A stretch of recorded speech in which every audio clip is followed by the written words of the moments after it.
మా ప్రభువైన యేసుక్రీస్తు నామమున మీ అందరి శుభవందనాలండి. ఈరోజు దేవుని వాగ్దానం కీర్తన గ్రంథం 34వ అధ్యాయం 17వ వచనము. నీతిమంతులు మొర్రపెట్టక యెహోవా ఆలకించును, వారి శ్రమలన్నిటిలో నుండి వారిని విడిపించును అని వాగ్దానం ఇచ్చింది. పరిశుద్ధాత్ముడు అర్ధరాత్రులు లేసి ప్రార్థన చేసి వేస్తుతో చెల్లించి మరలా ప్రార్థన చేసి దేవుడు నిన్నప్పుడు దేవుడి వాగ్దానం ఇచ్చారు. వెంటనే చూడండి అక్కడ అలాంటి ఉదయకాల సాయంత్రకాల అర్ధరాత్రి ప్రార్థన చేస్తాం, సుప్యాగం చేస్తున్నాం, బైబిల్ అయితే దేవుని కృపలో పూర్తి రాస్తానండి. ఇంకా లెంట్ డేస్ కదండి, ఇప్పుడు ఉపవాస ప్రార్థన చేస్తున్నాము. అయితే ఈ విధంగా చేస్తున్నాం అనమాట. దేవుడు ప్రతిరోజు కూడా మరి విన్న వాటిని కన్న వాటిని అందరికీ నన్ను తెలియచేయమన్నారు కదండి. మరి అదే మరి ఈ వాగ్దానం ద్వారా మరి దేవుడు నాకు వాగ్దానం వచ్చారన్నమాట. ఈ వాగ్దానం నీతి మందులు మొర్రపెట్టక యెహోవా ఆలకించును, వర్షంలో నుండి వాడిని నడిపించును అని చెప్పేసి దీనికి మరి రిలేటెడ్ వాక్యాలు చూసుకుంటే మరి 34వ అధ్యాయంలోని 18వ వచనంలో విరిగిన హృదయం గలవారికి యెహోవా ఆసనుడు, నలిగిన మనసు గలవారిని ఆయన రక్షించును అని అంటున్నారనమాట. విరిగి నలిగిన మనసులో ఆయనకి ఇష్టమైన బలి అర్పణ అనమాట అండి. అందుకని ఆయన మరి మనం విరిగి నలిగిన హృదయం కలిగి ఉన్నామని మరి మనం రక్షిస్తానని చెప్పేసి ఇక్కడ దేవుడు మాట్లాడుతున్నారన్నమాట. ఇంకా కీర్తన గ్రంథం 50వ అధ్యాయము 15వ వచనంలో దేవుడు ఏమంటున్నారంటే, ఆపత్కాలంలో నీవు నన్ను గురించి మొర్రపెట్టుము, నేను నిన్ను విడిపించెదను, నీవు నన్ను మహిమపరచెదవు అని చెప్పేసి దేవుడు మాట్లాడుతున్నారు. మనకి ఏదో ఆపద వచ్చినప్పుడు దేవుడికి మొర్రపెట్టుకోమని అంటున్నారండి. అప్పుడు దేవుడు మనల్ని విడిపిస్తానంటున్నారు. అప్పుడు మనం ఆయన మహిమపరుస్తామని చెప్పేసి దేవుడు ఈ వాక్యం ద్వారా మాట్లాడుతున్నారు. ఇంకా 91వ అధ్యాయము 15వ వచనంలో దేవుడు ఏమంటున్నారంటే, అతడు నాకు మొర్రపెట్టక నేను అతనికి ఉత్తరం ఇచ్చేదను, శ్రమలో నేను అతనికి తోడైండేదను, అతన్ని విడిపించి అతన్ని గొప్ప చేసేదను అంటున్నారనమాట. మనం మరి దేవుడిని మనం ప్రేమిస్తున్నాం కాబట్టి ఇక్కడ మనం మొర్ర పెడితే దేవుడు మనకు ఉత్తరం ఇస్తానంటున్నారు. శ్రమలో మనకు తోడుగా ఉంటానంటున్నారు.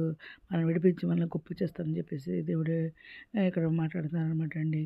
ఇంకా యెషయా గ్రంథం 41వ అధ్యాయం 10వ వచనంలో చూస్తే, భూదిగంతముల నుండి నేను పట్టుకుని దాని కొనల నుండి పిలుచుకునేవాడా, నువ్వు నా దాసుడవనియు, నేను నిన్ను ఉపేక్షింపక ఏర్పరచుకుంటాననియు నేను నీతో చెప్పి ఉన్నాను. నీకు తోడై ఉన్నాను, భయపడకము, నేను దేవుడై ఉన్నాను, దిగులు పడకము, నేను నిన్ను బలపరుతును, నీకు సహాయం చేయవాడు నేనే, నీతి అన్న దక్షిణాస్తంతో నేను ఆదుకుందాను అని చెప్పేసి దేవుడు ఇక్కడ మాట్లాడుతున్నారండి. ఈ వాగ్దానం నాకు చాలా సంవత్సరాల క్రితం 10 సంవత్సరాల క్రితం ఇచ్చారండి. మా పెద్దబాబు కోసం ఇచ్చారు. ఒకసారి మరి పెద్దబాబు మరి అరకులో వెళ్ళినప్పుడు మరి అక్కడ స్నేహితులతో కలిసి వెళ్ళి అక్కడ మరి కొండ మీద ఎక్కారంటండి చూద్దామని. కొండ మీద నుంచి మరి కాలు జారినప్పుడు మరి అక్కడ నేను ఇక్కడ మరి అప్పుడు 40 రోజులు ఉపవాసం చేస్తాను అనమాట. మరి చేస్తూ ఉండగా మట్టి మధ్యాహ్నం 1 గంట అప్పుడు మరి దేవుడు పెద్ద వస్తాం అనమాట చాపి ఆకాశం నుంచి చాపి మరి బావను పట్టుకుని మరి కిందకి తీసుకొస్తున్నట్టు మరి నాకు చూపించారనమాట అండి.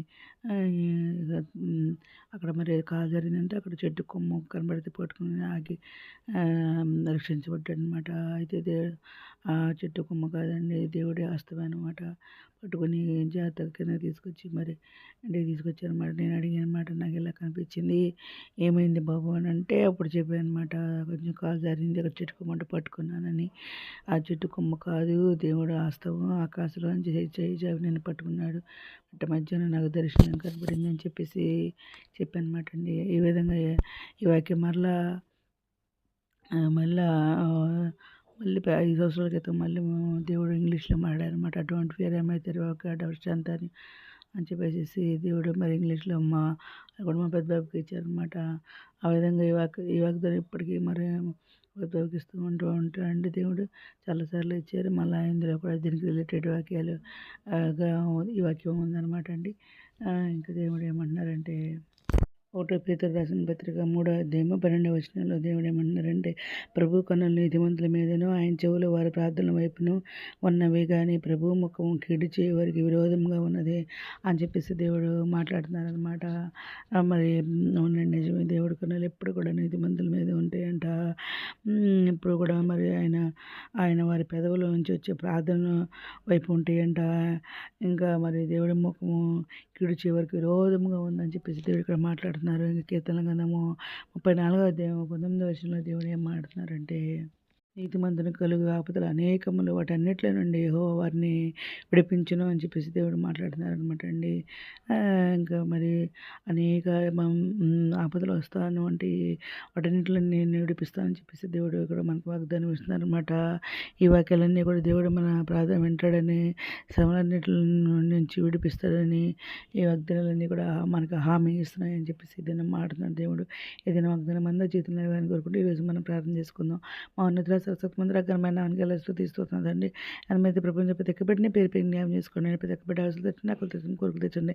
చిన్న బిడ్డలకు మంచి జరిగింది నిరుద్యోగులు ఉద్యోగాలు తెచ్చండి, ఆర్థిక పరిస్థితులు ఆర్థిక సాయం తెచ్చండి. అనారోగ్యం స్వస్థపరచండి, వేదనతో వాదన మిగిలిన వారు లేకపోతే రక్షణ తెచ్చండి. ఎవరైనా మరి ప్రశ్న ఏమన్నా కదా మీకు కాడు మీద కూర్చోపండి. మీ త్వరాన్ని మీ శరీరం మీద సత్తుబంట కూర్చోపని అతను బాగా దయచేయమని మా ప్రభు పీరిషన్ నేసుకొస్తూ ప్రస్తుతమైన నామని అడిగి పెట్టుకుంటూ ప్రార్థిస్తున్నాం. ప్రభుత్వండి ఆమెన్.